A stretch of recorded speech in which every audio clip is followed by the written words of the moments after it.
Hello again.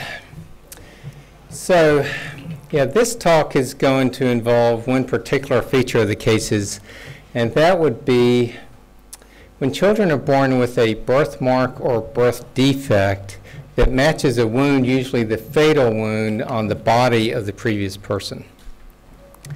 And Ian Stevenson had a long-standing interest in psychosomatic medicine before he ever got involved in this work. So psychosomatic meaning the connection between mind and body. So he was fascinated when he started seeing these cases of marks that seemed connected with past life memories. So I mentioned in the first talk that he has spent years working on a book.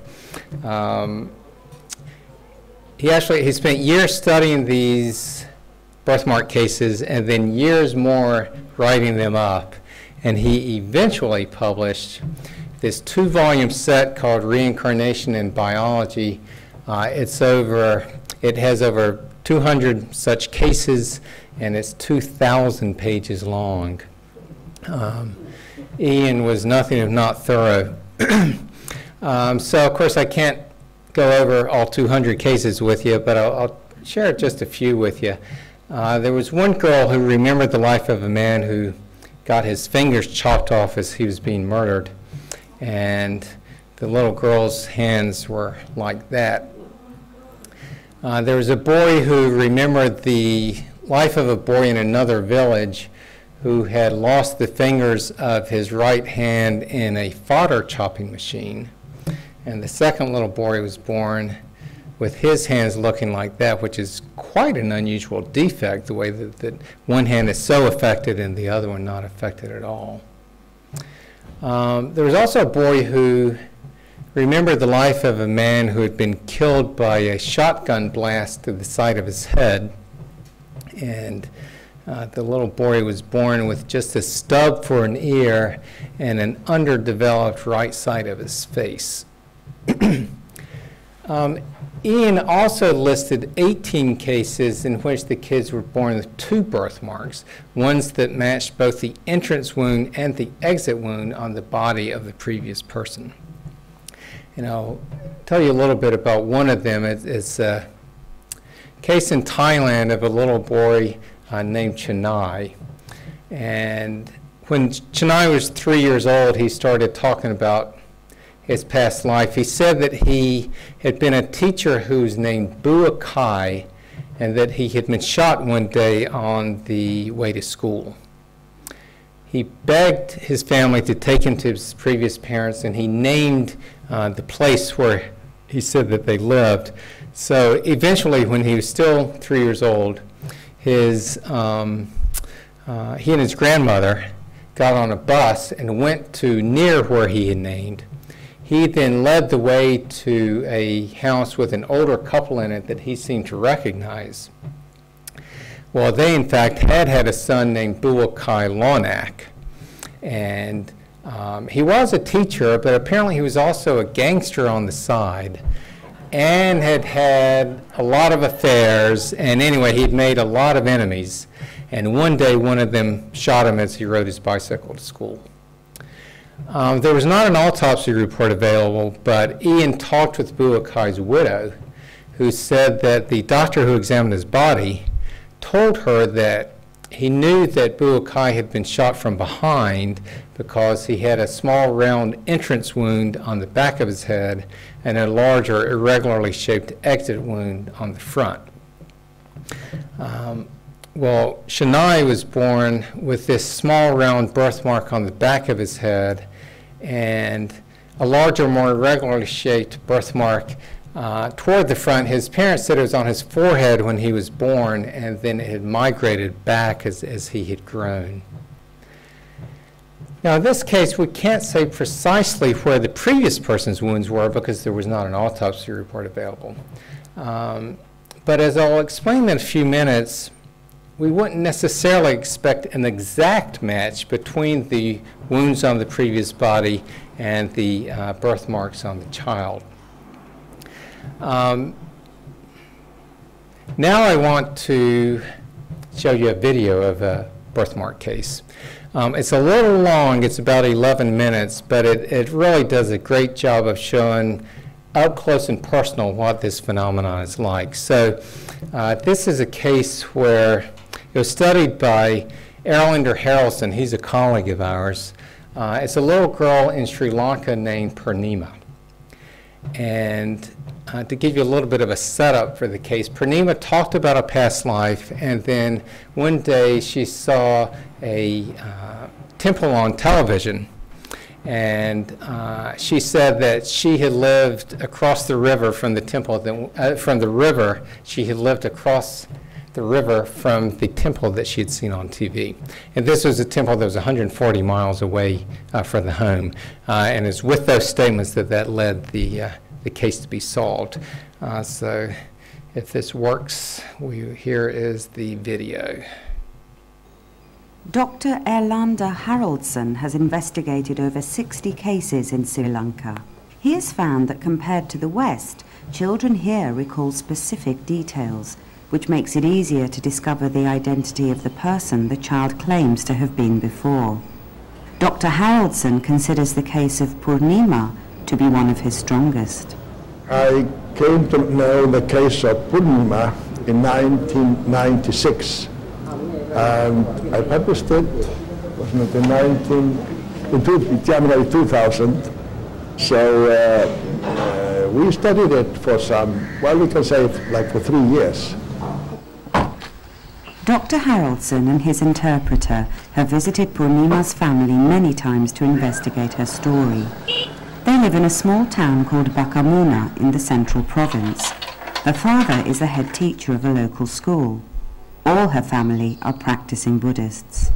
When Purnima was about school age, she asked me if I wanted to know where her mother and father were from. I thought she meant me and my husband, so I ignored her. Then she said her other parents were living in Kalania, about 140 miles away from here. She went on talking about her previous life. She talked about a fragrance, a sweet smell. Anything she made at home, food or clothes, she said, I want to take it to my mother. Purnima was 3 years old when she started talking about her past life, but what's unusual is that now, aged 12, she still has the same memories. I was a man before. My real name is Jinadasa. I was called Jinasena, but they call me Jinadasa. I had a sister and younger brothers. What I did in those days was to manufacture incense sticks and then distribute them to shops. We had vehicles, but mostly I went on push bike. I spent a lot of time travelling from place to place. As a small child, Purnima could describe not just the way she used to make incense, but the names of the brands she sold, Ambika and Getapicha. Her parents were baffled.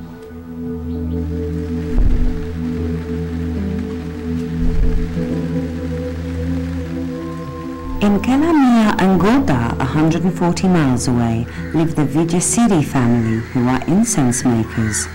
They are the only family in the country registered to make Ambika and Getapicha incense, the brands Purnima talked about. One member of this family, Jinadasa, was killed in an accident 4 years before Purnima was born.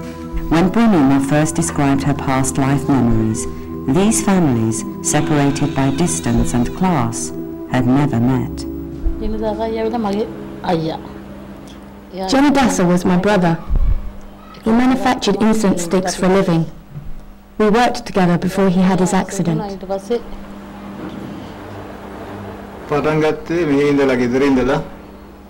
That day, Jinadasa and I, we started together from Galvani Junction and separated at Wellimpicha. We were on push bikes with our incense packed in boxes. Jinadasa said he was going to Dalkanda, so I sold my incense nearby. Then someone asked me, where is Jinadasa? I got down to the Dalkanda junction and I had to cross the road. I got off my bike and tried to cross to the other side and I saw a bus coming. I didn't like the way it was heading towards me, but then the bus came right by and it knocked me down. When I opened my eyes, I was under the bus.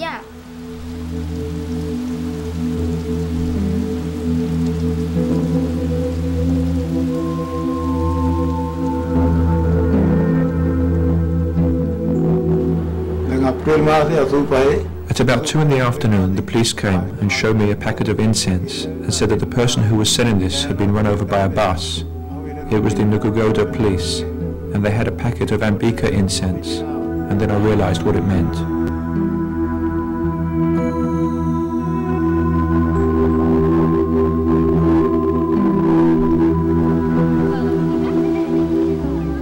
When she was very young, Purnima's memories were overwhelming.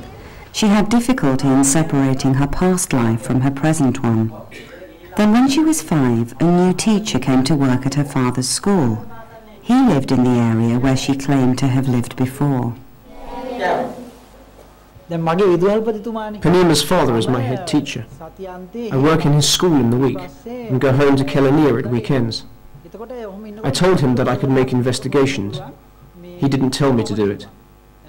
I went home and mentioned this, and my brother-in-law said that he didn't believe in rebirth. He suggested we investigate the matter together to see if there was any truth to the story.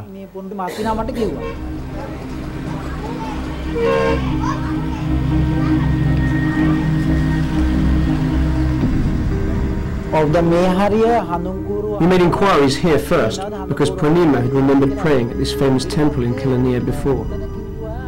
We asked if there was anyone near here who made incense sticks.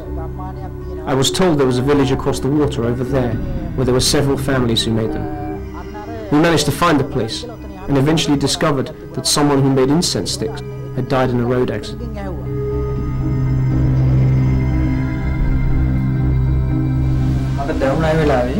When the teacher Sumana Siri reported back with positive information, we spoke to Purnima about it and decided to go there. I realized it was true because Purnima had directed the driver straight to the house. After we got out, she led us there. I couldn't believe how strong her memories were. She talked about how we'd pass a pond and described the house exactly as being on a higher level than the road.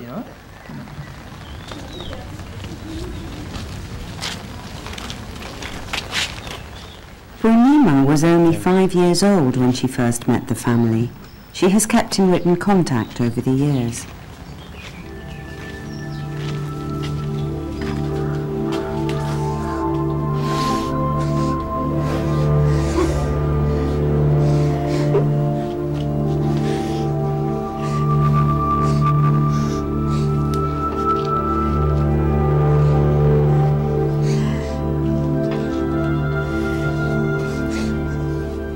The family, including Jinadasa's wife and daughter, are convinced that this 12-year-old girl is his reincarnation.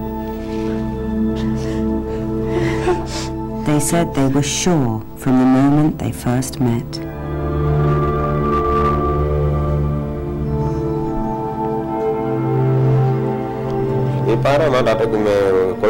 One day I was coming back across the paddy fields, and a young girl was pointing at me and saying that I was her brother-in-law. I heard her saying it. She asked for her sister, my wife, who wasn't here. Then she asked, where is she? She went right around the house looking for incense sticks that we used to sell. She asked for a particular packet of incense. The packet wasn't here when she came, but we made it at the time when Jinadasa was alive. She asked, why have we changed the colours? She was looking for the vans. She was asking lots of questions. On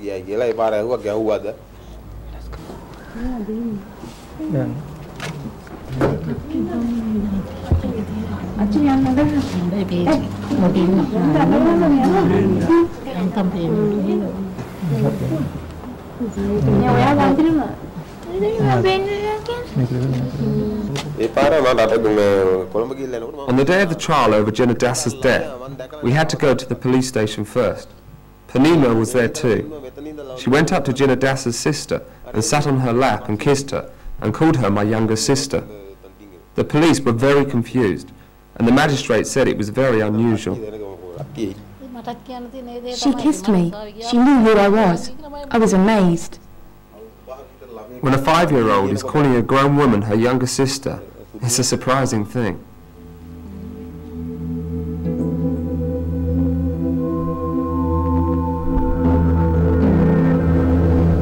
I think the fact that the Buddhists, that's the majority of the population, they believe in reincarnation, that certainly has an effect on the cases.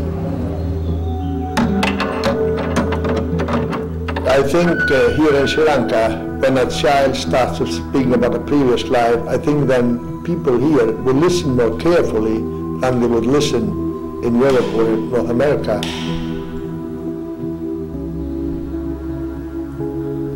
In spite of that, there is an important additional factor in this case, and that is, after this family was identified and some of the statement found to fit, then additionally to that, it turned out that Purnima had very marked birthmarks on the left side of the chest, and these birthmarks correspond to the fatal injuries of Jinadasa.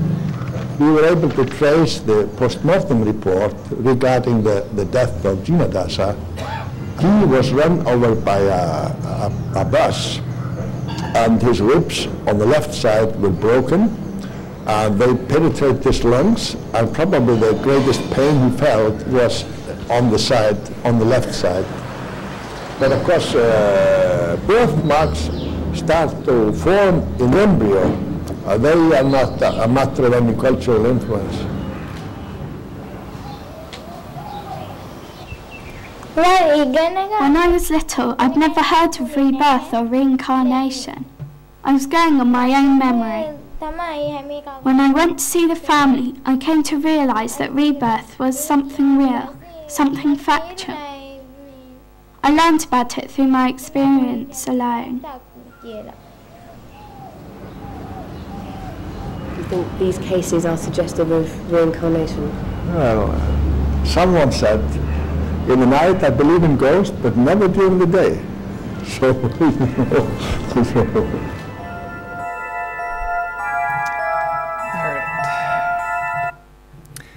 So, with that case, that the teacher who went and investigated said that Purnima's father had given him 4 items to check. That he was looking for a previous person who had lived on the other side of the river from the temple, had been making the 2 brands of incense that Purnima had named, and these brands weren't even available in Purnima's local area, but she had the names, was selling incense sticks on a bicycle when she had a fatal accident of getting hit by a big vehicle. So I think you can see if the case only involved those 4 statements, it would still be a really impressive case, and of course, in fact, that the case involved a lot more, including prominent birthmarks. So that case, and most of the cases, the birthmarks involve fatal wounds that the previous person suffered, but they don't have to. So I want to tell you about one case that did not involve fatal wounds. It's an American case, a little boy named Patrick, and this was actually the first case that I was ever involved with. It was one that Ian and I studied together. Patrick's half-brother, Kevin, began to limp when he was 16 months old and eventually fell and had a broken left leg. This led to a medical workup, and he was diagnosed with metastatic cancer. He also had a bulging left eye that was bruised. He started treatment. He received a central line, which is a large IV that was put in on the right side of his neck. And he got chemo through it. The site would get inflamed a little bit, but he tolerated the treatment fairly well. Got discharged, came back six months later. At that point, he was blind in his left eye, got another short course of chemo, was discharged, but then died 2 days later. Kevin's parents then split up. His mother remarried, and she had a daughter and a son. And then 12 years after Kevin had died, she gave birth to Patrick. And she soon noticed some things about his body. In particular, his left eye, he had what's called a corneal leukomia, an opacity that made him virtually blind in that eye the way that Kevin had been. He also had a nodule above his right ear where Kevin had had a tumor biopsied. And this fortunately is not a tumor, but it was a nodule in exactly the same place above his right ear. And Ian and I met Patrick when he was 5, and we could easily feel the nodule still above his right ear. He also had a birthmark on the right side of his neck that, I don't know how well it projects, hopefully you can see that. That was in the place where Kevin had the central line. So with this case, we got all the medical records and tried to verify all the history. The difficult part sometimes is that people don't document things in medical records as well as we would like. So we searched long and hard to find where the central line had gone in. Eventually, we found one handwritten note that said it had been inserted in the right external jugular vein, which meant, in fact, it was on the right side, the correct side of the neck that matched Patrick's birthmark. In addition, when he got old enough to walk, he walked with a limp favoring his left leg, even though he had no medical reason to do so. He had also talked about Kevin's life. So he talked about wanting to return to the previous home, and he gave accurate details in describing it. He talked about the scalp surgery where Kevin had had the tumor biopsied. He saw a picture one day of Kevin, which typically his mom did not have pictures of Kevin up. But he saw a picture of Kevin and got very excited and said that that was him. And then he also talked about someone named Billy the Pirate. He said that before he was born, he had met a relative in heaven who was a young man who was tall and thin and had brown hair and brown eyes. And the man told him that he was called Billy the Pirate and that he had been shot and killed by his stepfather up in the mountains. He also said that he was upset that no one had talked about him after he had died. Well, Patrick's mother didn't know anything about any Billy the Pirate, so she called her mother, Patrick's maternal grandmother, who confirmed the story. The grandmother had had an older sister who had a son who was killed in just the way that Patrick described 3 years before Patrick's mom was born. And the family had never talked about him after he died. And he was apparently had a lot of wild behavior, and because of that had earned the nickname Billy the Pirate. His name was Billy, but Billy the Pirate. And when Patrick's mom told her the name, she laughed and said she hadn't heard it since Billy had been killed. Patrick also talked to us about a couple of incidents from the past life. He described going to the zoo with his cousin, and Patrick had never been to the zoo with his cousin, but Kevin went with his cousin. He also talked about visiting a ranch with bulls, and Kevin had visited a cattle ranch. So in this case, Kevin didn't have any fatal wounds. He didn't die a violent death. But the things that showed up in Patrick were ones that would have impacted Kevin the most. So the blindness in his left eye, the surgery, the biopsy of the tumor above his ear, the central line going in his neck, and then the limping from the broken leg. So how do we explain these birthmark cases, either this one or the ones connected to fatal wounds? I confess that when I got involved in this work, even though I read a lot of really interesting cases, the birthmark cases I was not comfortable with, because I didn't see how a wound on a dead body, even if we accept reincarnation, how a wound on a dead body would then show up in the next life.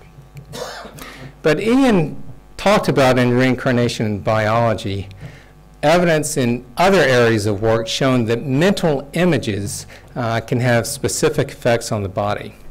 So there are a couple of phenomena that really show this well. One is stigmata. So stigmata are wounds on usually very devout people that match the crucifixion wounds of Jesus that are described in the Bible. And there have been over 350 such cases reported. It's usually after prolonged prayer, although it can also occur during hypnosis. And there was a psychiatrist who worked with one very highly susceptible woman and induced stigmata in her. The stigmata included a crown of thorns. It's not a very good picture, but I think you can see the wounds are even triangular like thorns would make. And she also developed wounds on her feet and wounds on her hands. She also had a wound on her side, which stigmata individuals typically do. So in the Bible, it says how a Roman soldier pierced Jesus with a spear on one side, but it doesn't say which side. So typically when the people develop these wounds, the side that they develop the wound on will match the side of the image of Jesus that they prayed on or contemplated. So again, it seems that this image that they saw and focused on then led to the marks in the same place. Hypnosis has also been shown to produce specific wounds like burns in some individuals. So if you have a really susceptible hypnotic subject, you can touch them with your finger or with a pencil. You tell them that it's a burning ember, and they'll develop a burn and a blister. Now, in addition, memories can sometimes induce specific effects in susceptible individuals. So there was a Dr. Moody. This was not Raymond Moody, who has written so much about near-death experiences, but a different Dr. Moody, who published a couple of cases. One was about a man who vividly recalled a traumatic event from 9 years before where he had had his arms tied behind him. And this man developed what certainly looked like rope marks on his arms.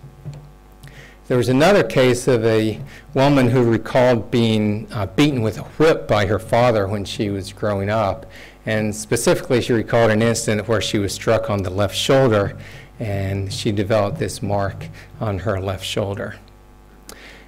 So we see from these cases that memories, memories can produce effects on the skin temporarily.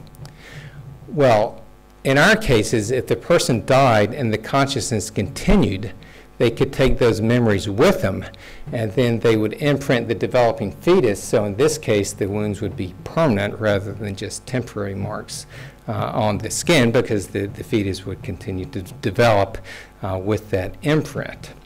And the birthmarks that show up in these kids usually represent wounds that would impact the previous consciousness the most. So the fatal wounds, somebody being killed, which of course is a very traumatic experience presumably to go through, those wounds would stay with the consciousness, or like in James's case, ones that would have impacted the person a lot. So this would mean that it's not the wound on the previous body itself that causes the birthmark, but more it's the effect that it has on the consciousness that then leads to the birthmark. And to me, that makes a lot more sense than somehow this physical wound literally producing the same thing in the next life. But it wouldn't necessarily be a precise match, because it's filtered through the consciousness. So the birthmarks may not match precisely with what you find on the body during autopsy. We also have some cases involving internal diseases, but we don't have a lot of them, which is a good thing. But internal diseases, they don't have an image affecting consciousness in the same way that external injuries do. So I think that's probably why there are so few of them. Now, as if these cases aren't strange enough, there's also a phenomenon that Ian termed experimental birthmarks. And these involve a practice in several areas in Asia in which, after someone dies, a person takes a substance, usually soot or paste, makes a mark on the body, and says a wish or makes a prayer that they take the mark with them to their next life, where it will show up as a birthmark so that they can be identified. And this is usually done with the expectation that the child will be born into the same family as the person who died. So Ian studied 20 of these cases, and then a colleague and I found 18 more. So I'll tell you about a couple of them that we found. One is a little boy who's thought to be his grandmother reborn. And before she died, she said that she wanted to come back as a male. She said it was because she wanted to have a mistress one day, the way her husband did. And then after she died, her daughter-in-law took some white paste and just made a mark down the back of her neck. And then a year later, a grandson was born, and he had this mark down the back of his neck. And then he didn't talk a lot about a past life, but he did make several statements recalling his grandmother's life. Another case from Thailand is this little girl who was born 5 years after her grandfather died. After he died, her aunt made a mental wish and then took some soot from the bottom of a rice pot. And I had one of the villagers put some soot on his finger just to show what it looked like. Took some soot from the bottom of a rice pot and made a mark on his right leg above his ankle. And then 5 years later, this little girl was born with this mark on her right leg above her ankle. Now, when we saw her, she was only 2.5, and at that point, she hadn't made any clear statements related to the past life, but of course, she was still quite young. And then the last case of this type that I want to tell you about is one of Ian's cases from Burma. And this woman, unfortunately, is the previous person in this case. She was born with a congenital heart defect, and then she died during open heart surgery when she was 20 years old. After she died, 3 of her classmates volunteered to prepare her body for cremation. And they'd heard about bodies being marked, so they took some red lipstick and made markings on the back of her neck. And then a year later, her older sister gave birth to a little girl who had, I hope you can see, it doesn't show up real well, but a red area on the back of her neck. Now, as Ian pointed out, the women picked the worst possible spot to mark a body because stork bite birthmarks are pretty common and will occasionally persist into childhood. When Ian was studying the case and met the little girl, he also noticed, and I hope you can see without too much imagination, he noticed this pale white line running from about mid-sternum to mid-abdomen that looked very similar to a heart surgery scar, except it was lower, at least by the time when Ian met her. And she had talked about the previous person's life, and in fact, she wanted to be called by the previous woman's name. And she would also call her mother the term for older sister. And did the same with the other family members, calling them by the relation that the previous woman had had with them. So when Ian investigated this case, he interviewed the women who had marked the body separately. And he discovered that one of them had never met this little girl. So unannounced, he takes the woman to the family's home.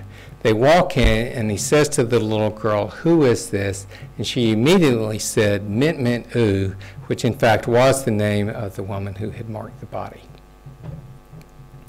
So how do we explain these cases? Well, if we're open to deciding they're more than just coincidence, then there are at least 3 possibilities that are worth considering. One is a concept called maternal impression. Back in the late 1800s, there were a lot of cases reported in the medical literature in which a pregnant woman would see a very upsetting sight, like the sight of a deformed individual, and then would give birth to a child with that deformity. And the concept was eventually rejected because people couldn't imagine a physical explanation for it. But there were a lot of cases reported, and some of them were quite striking. There was one that Ian discusses in which a pregnant woman had a brother who had cancer of the penis and had his penis removed. The woman saw his wounds after surgery and then gave birth to a boy with congenital absence of the penis, which is an incredibly uncommon condition. Now, the difference is that with maternal impression, the idea was that the mother would see a very upsetting sight, whereas with the experimental birthmarks, the marks are not particularly upsetting. But in both, it would be that an image in the mother's mind then leads to the change in the baby.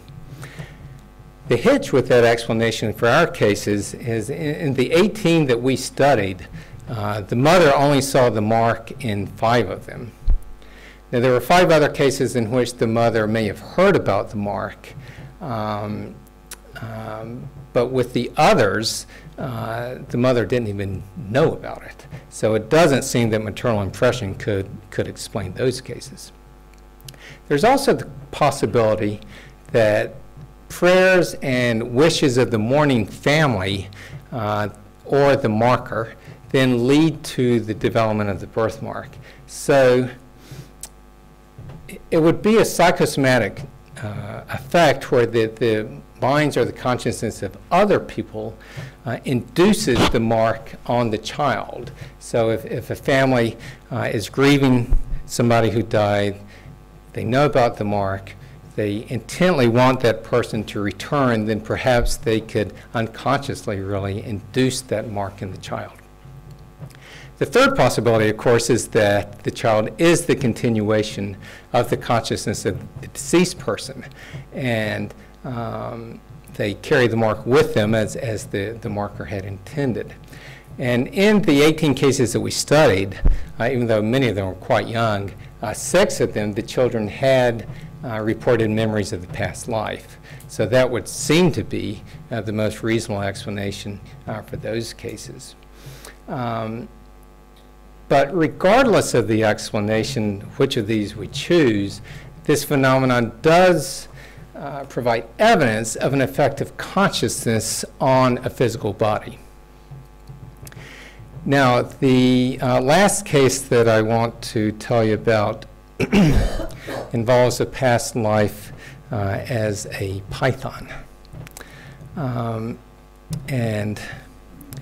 I have to say, when I was looking online for a picture for this slide, I saw some truly disturbing images. This one may be a little upsetting, but at least there's not half of something coming out of his mouth. So I was traumatized in order to provide this talk for you. I have to say we have very few cases reported of past lives as animals, even though the cases occur in plenty of places that believe in transmigration of souls across species, but still we hear about very few of them. This case that I'm going to tell you about is one from Thailand that one of Ian's colleagues, Francis Story, studied. And it involves a boy who said that he had been a deer in his past life. He had been killed by a hunter, and then he had come back as a python. And just before this boy was conceived, his father had eaten snake meat that had been served by an acquaintance who had killed a python after a big struggle. So then when the boy was 3 years old, that acquaintance came to a party next door to where the family lived. Well, when the boy saw that man, he became infuriated and tried to attack him. And he explained that that man had killed him when he was a snake in his past life, and gave a lot of details. He said he talked about a particular cave and how there had been this big fight between a snake and two dogs, and then this big confrontation with the dog's owner, who eventually killed the snake. And the man responded that all those details were correct.